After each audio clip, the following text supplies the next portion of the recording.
I raised another man's child for 12 years and found out by accident. I never imagined that a simple medical test would destroy everything I believed about my life. For 12 years, I loved a boy as my own son. I protected him. I raised him. I sacrificed everything for him. And then, in less than 5 seconds, a single email revealed the truth. He wasn't my child, and the woman I trusted most had been lying to me for over a decade. This is the story of how I discovered I raised another man's son for 12 years, and how it completely broke me. My name is Daniel. I'm 38 years old, and for most of my adult life, I believed I had the perfect family. I had a stable job, a loving wife named Laura, and a son named Matteo. From the moment Matteo was born, my world changed. The first time I held him in my arms, I felt something I had never experienced before. A love so powerful it terrified me. I promised myself I would always be there for him. I worked overtime, I skipped vacations, I sold my motorcycle. I gave up nights out with friends. Everything I did was for Matteo. And Laura constantly reminded me how lucky he was to have me. "You're an amazing father," she would say, and I believed her. But the truth was already growing inside our home, waiting for the perfect moment to explode. It started with stomach pain. Matteo began complaining of constant fatigue, dizziness, and nausea. We thought it was stress from school. The doctor ordered routine blood tests. Nothing serious. Or so we thought.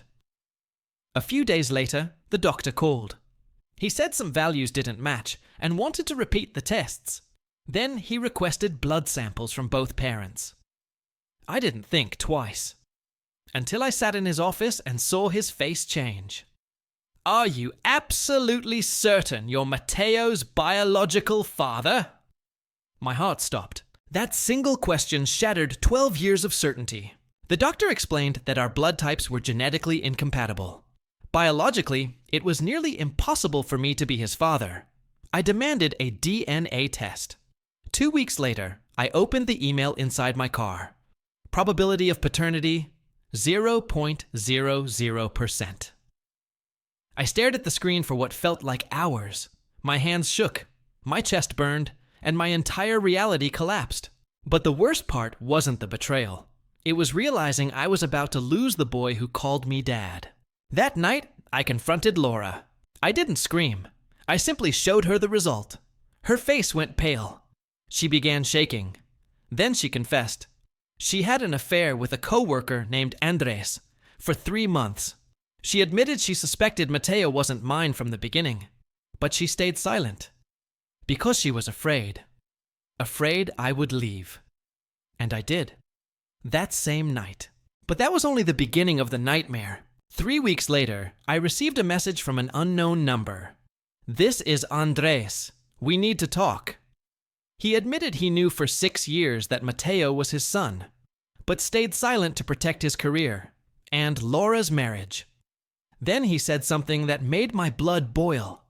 "I want to meet my son." That was the moment I realized I was about to fight the battle of my life. Andres filed a lawsuit to claim paternity rights. He wanted custody, visitation, recognition, everything.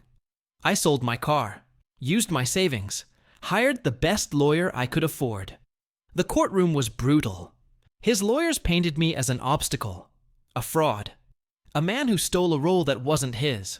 But I brought 12 years of memories.